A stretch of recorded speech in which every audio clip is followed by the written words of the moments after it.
వస్తున్న నెక్స్ట్ ఇంకా కమిట్మెంట్స్ ఉన్నాయి. ఈ కమిట్మెంట్స్ ఉండే లోపలనే ఇప్పుడు మీ రాబోయే సినిమా గురించి కూడా మాట్లాడొచ్చా? హ్మ్. 'బైరమమ్మ' అనే సినిమాలో ముగ్గురు హీరోలు, ఆ! ముగ్గురు హీరోయిన్‌లు ఆ డిజైనింగే కొంచెం ఈ మధ్య కాలంలో వస్తున్న సినిమాల్లో కొంచెం బాగుంది. ట్రైలర్ బావుంది. టీజర్ హ్మ్. బావుంది. ఏదో హిట్ కొట్టబోతుందనే ఒక మైండ్ సెన్సు హ్మ్. వచ్చిన సినిమా 'భైరవం.' హ్మ్. ఆ ట్రైలర్స్ చూసి గాని అన్నా. అయితే ఆ సినిమాకి సంబంధించి ఎక్స్‌పీరియన్స్ చెప్తారా? హ్మ్. ఇది నేను యాత్ర అయిపోయిన తర్వాత ఒక కాలొచ్చింది నాకు విజయ్ గారి నుంచి. ఇలా ప్రస్తుతం మూవీ చేస్తున్నామంటే, ఓకే. సరే దాన్ని ఓకేనండి అన్నాను. వెళ్ళాను, కథ విన్నాను. నాకు తెలీదు ఫస్ట్ ముగ్గురు హీరోలని. నేనేదో సరే ఉంటుంది కదా! ఒకళ్ళే కదా! పెద్ద పనుండదులే అనుకుని ఎళ్తే, కట్ చేస్తే ముగ్గురు హీరోలు అంటే, సరే ఎవరు అంటే ఇప్పటికి కాదు తర్వాత చెప్తామన్నారు. సో, నెక్స్ట్ డే మళ్ళీ వెళ్లి వింటే అప్పుడు సాయి గారు, రోహిత్ గారు, మనోజ్ గారు అంటే నేను షాక్ ఫస్ట్. హ్మ్. నేనేం చేయాలి? హ్మ్. ముగ్గురు 3 రకాలు ఎలా చూపించాలి? 3 వేరియేషన్స్. 3 వేరియేషన్స్ అండి. నేను ఆ మూవీ చూసాను ఒరిజినల్ మూవీ. హ్మ్. అది ఇక్కడి వరకు ఎంతవరకు పుల్ ఆన్ నేను చేయగలుగుతాను? నేను 100% దానికి ఫుల్‌ఫిల్‌మెంట్ ఇవ్వగలుగుతానా? ఇవ్వలేనా? నా మీద నాకొక భయం ఉండేది అప్పుడు. అండ్ నేను జాయిన్ అయింది జస్ట్ 2 డేస్ బిఫోర్. 2 డేస్ బిఫోరా? 2 డేస్ బిఫోర్, 3 డేస్ బిఫోర్. అప్పటిదాకా ఏమంటే నేను లేను. ఓకే. ఇంకొకళ్ళున్నారు. లేరు. ఎవరు లేరు. వాళ్ళు అప్పటిదాకా ఎవరిని అప్రోచ్ అవ్వలేదనుకుంటా ఐ గెస్. మేబీ అప్రోచ్ అయినా వెళ్ళలేనట్టుంది. నేను ఆల్మోస్ట్ 9థ్ ఎప్పుడో స్టార్ట్ చేశాను shoot. I was joining around 6 something. Hmm.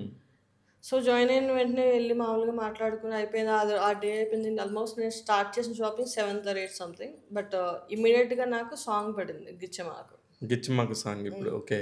So, almost అదొక పెద్ద ఛాలెంజ్ ఫర్ మీ. నిజంగా నా కాస్ట్యూమ్ టీమ్ నాకు చాలా హెల్ప్ చేశారు. నరసింహ అన్న వాళ్ళ టీము, నా ఏడీ సర్వోత్తమ్ అని ఒక అబ్బాయి ఉంటాడు. ఆ అబ్బాయి చాలా హెల్ప్ చేశాడు నాకు. లైక్ లిస్ట్ ఇవ్వడం, ఏ క్యారెక్టర్స్‌కి ఎన్ని కాస్ట్యూమ్స్ కావాలి, ఏంటి లైక్ నరసింహని ఇమ్మీడియేట్‌గా ఆల్మోస్ట్ మీకు 9థ్ మీ షూట్ స్టార్ట్ అయింది కదా! పూజ అయింది కదా! 4:00 వరకు వర్క్‌షాప్‌లో ఉండి, వర్క్ చేసుకొని, ఇంటికి వెళ్ళి జస్ట్ స్నానం చేసి, కారెక్కి మళ్ళీ వచ్చి పూజ చేసుకొని షూట్ చేశాం.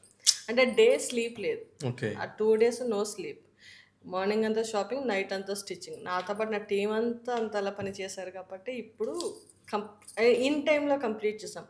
ఏ ఒక్కరోజు ముగ్గురు హీరోలు పెట్టుకొని, ముగ్గురు హీరోయిన్‌లు వీళ్ళందరికీ చేస్తూ, కాస్ట్యూమ్ వల్ల ఒక్క సెకండ్ కూడా డిలే అవ్వలేదు. ఓకే. కానీ ఇప్పుడు ఇంత కష్టపడతారు కదా! హ్మ్. మిగతా డిపార్ట్‌మెంట్స్ అన్నిటికి ఒక అప్రిషియేషను, హ్మ్. ఒక టోకెన్ ఆఫ్ ఏదో థాంక్స్ గివింగ్ ఉంటది. మీ దగ్గరికొచ్చేసరికి ఉండదు. 100% ఉండదనే నేను అనుకుంటున్నాను. అవును గదా! ఆ! ఇప్పుడు ఒక ఈవెంట్ అంటే జరుగుతున్నప్పుడు చాలా గాని తక్కువ మంది చెప్తారండి. ఫర్ ఎగ్జాంపుల్ ఇప్పుడు నా అన్ని సినిమాలు తీసుకోండి. చాలా అన్నిట్లో చెప్పలేదు. చాలా తక్కువ మంది చెప్పారు. ఎవరో హీరో స్టాండ్ తీసుకొని, "అరే! ప్రసన్న చేసింది." లేదా ఎవరో డైరెక్టర్ స్టాండ్ తీసుకొని, "అరే! ప్రసన్న చాలా హెల్ప్ చేసిందని" చెప్తారు. అందరూ చెప్పరు. కాకపోతే ఎలా అంటే ఇప్పుడు ఒక general content or positive content, information, entertainment ఇవన్నీ ఉన్నాయండి మన యూట్యూబ్ ఛానల్‌లో. సో, మీకొక మంచి పాజిటివ్ ఎనర్జీ కావాలి అంటే రోజు ట్యాగ్ తెలుగు ఛానల్‌ని చూసి ఎంజాయ్ చేయండి. All kinds of cinema updates, all kinds of news, all kinds of celebrity interviews. So మీకు అన్ని exciting stuff, cinema related stuff అంతా మీకు తెలుగులో ఉంటుంది. So subscribe to it and follow it. Thank you.